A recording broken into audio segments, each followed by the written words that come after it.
On a party boat, a lot of people wonder, well, why is that guy catching fish when I'm not? A lot of times it's experience. Sometimes it's just dumb luck. Party boat fishing, another benefit to it, not only do you have the camaraderie and the ability to learn from other people, but a big benefit of party boat fishing is also the chum line that's created. When you have 50, 60 people on a boat, all fishing of all different varying experience levels, you're gonna have that one guy that doesn't hook his bait right, and on the way to bottom it comes off. You're gonna have that one guy that's catching a ton of fish, and every fish he's reeling up is spitting up bait and chum on the way up. All this in unison creates what's called a chum line. And that chum line's under the water, attracting more fish to that boat. So you can picture a large party boat and all the lines going down around the perimeter of that vessel, hitting the bottom. You've created kind of a ring of fire, all this chum going down in the water, and you attract more fish to the area.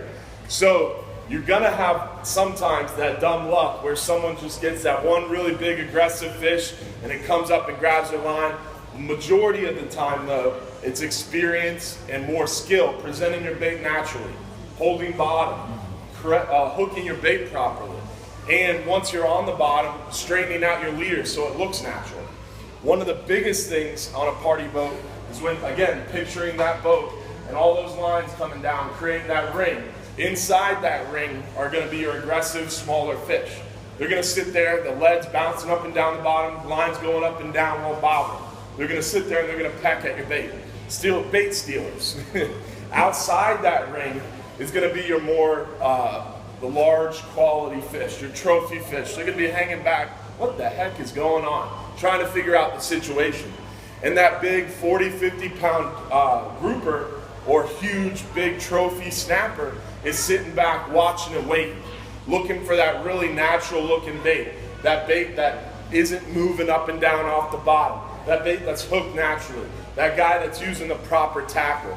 So often I'll see someone trying to target mangrove snapper and he's got an 8-ounce lead and a steel leader and 5 different glow beads on his leader. It's like, what are you doing, man? So often simple is better. And when you're rigging, especially for grouper, snapper, whatever it may be, simple is always better, because the less terminal tackle you have in the water, the more natural the bait looks. Also, holding bottom. You got a guy out there that's, I'm gonna use a bigger rod. Bigger lead will make it more easy to understand. So, if you're out there trying to hold bottom, let's say you're in a 2 or 3 foot chop, and you're just out there talking to your buddy, drinking your beer. I gotta tighten my drag here. You're out there drinking your beer and you're not really moving your rod tip. As that boat goes up and down, that lead's bouncing off the bottom. Would you want to get anywhere near that? If your dinner plate was bouncing up and off the dinner table, would you grab your food off it? No, you'd be wondering what the heck was going on too. So it's the same thing with the fish. That lead that's sitting there naturally, and that lead that's sitting on the bottom still, with that leader stretched out and that bait hooked naturally, is going to be what's grabbed first. Also, you got to remember, as you drop down to the bottom, a lot of times your hook's going to hit the bottom and your lead's going to hit the bottom right next to it, and it's going to end up like this on the bottom. It doesn't look natural. It doesn't look appetizing. You wouldn't want to get near that either. So a lot of times what I do, especially when I'm out deep water fishing for grouper or mangrove snapper or species that are more leader shy, you go out there and a lot of times I'll cast out. And the reason I cast out is because I want to get outside that ring of fire. So I'll underhand cast out away from the boat, and then my lead hits the bottom. When my lead hits the bottom, what a lot of times I'll do is I'll lift my rod tip up real slowly and drop that lead back to bottom. Now, for those of you guys in the front, you can see how much that line is straight. What that does is, as you lift up your lead from the bottom at an angle, it straightens your lead out. So now your lead's sitting on the bottom, your leader's perfectly straight, and that bait is as far away from that bouncing lead as possible. That way, if your lead does bounce up and off the bottom at all, or moves and disturbs the sand at all, that bait is further away. So that fish is less likely to get disturbed or spooked. So that's another technique that I use. A lot of times what I'll do is not only will I cast out, but I'll wait a few seconds. A lot of times when you're the first one down, or when you cast it out away from the spot, and you're the first one in that area, you'll have that really big aggressive mango ready to come up and bite that bait. So what you don't want to do is you don't want to lift up and straighten up your leader too quickly, because sometimes you'll be pulling that bait away from that world record porgy or whatever it may be. So you never know. And I always try to be patient. When my line hits the bottom, count to 40, 60 seconds, and then straighten out my leader. That technique change if you use a live bait versus what he's asking is, does the technique change if you're using live bait or dead bait? Which is a great question. A lot of times it will change. For example, it depends on how your bait's hooked. If I'm fishing for amberjack, I'm going to be using a larger bait with a longer leader, a heavier lead, and I'm going to be hooking that bait in the top of its head or the back of its anal fin, and that bait's going to be swimming away. So as that bait falls to bottom and that bait's struggling up, watch what happens to my lead. My lead gets away from my swivel.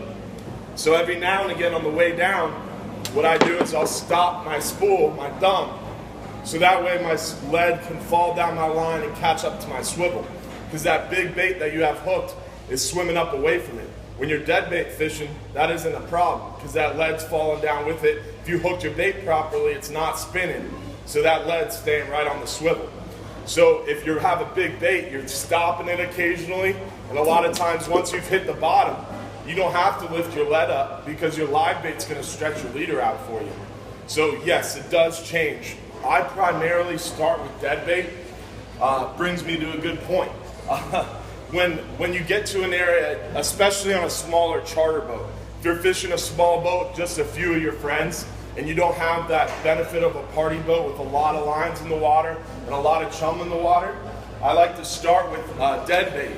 You get the smell in the water, you get that smell going, a few smaller snapper and stuff come up and chew on that bait. It gets the smell released in the area, gets the fish excited, and then that's when you drop down that pinfish.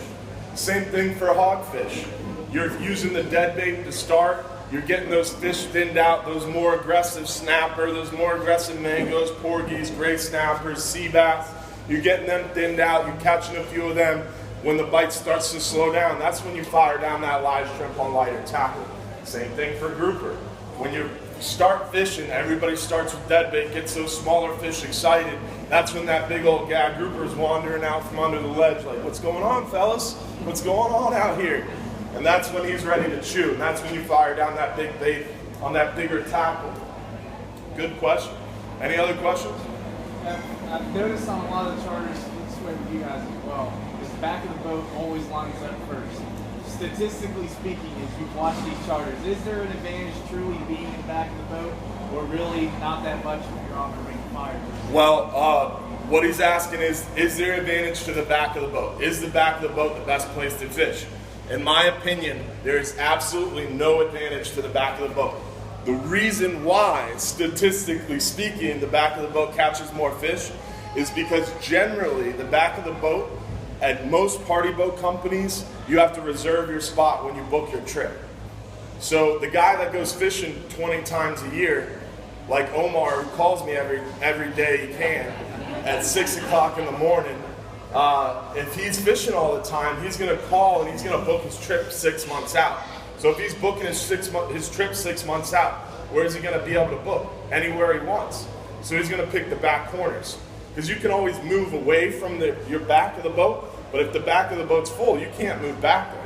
So a lot of the experienced anglers book early, and they book the back of the boat because in case the bite is back there, they can move back there because that's their assigned spot. If the bite's open in the front of the boat and there's open spots to move, you can always move up front. So generally, the back of the boat has more experienced anglers. That is generally why the back of the boat catches more fish. Not because the back of the boat's better, not for any other reason. Now, back in the day, in the 60s, 70s, 90s, the back of the boat might have been a better spot to fish because back then, boats had their sonars, their bottom machines, their transducers were in the stern of the vessel. Nowadays, that doesn't hold true. Nowadays, there's through holes.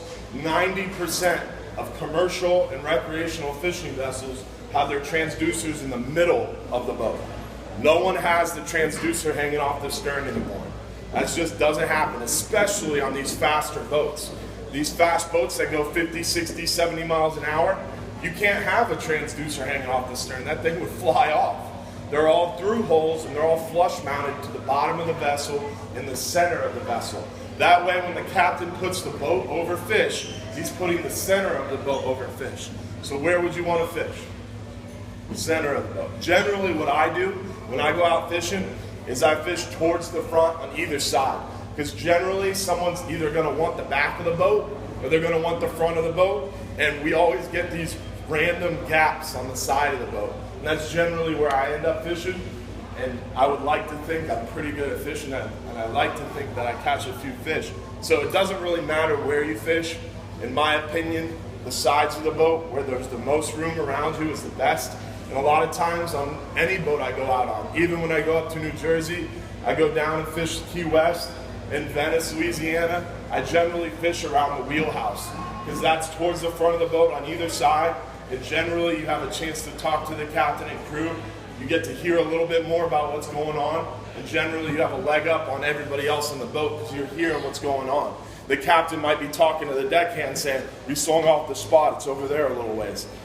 Oh, okay. You know? So generally I like to fish up and around the wheelhouse just for that reason. But that's a good question. One time, in certain cases, the spot at the stern is the best place. The only time that holds true is when you're party boat fishing, you've been soaking a spot for a really long time, and the wind and the current are coming in the same direction. What happens then is the boat lines up straight on the anchor, the current's coming straight down the boat. If you've been soaking a spot for 3 hours, there's a ton of chum in the water. That means the snapper, all the pelagics are swimming right up the stern.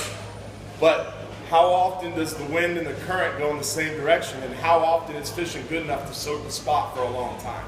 It's not very often. So generally, it doesn't hold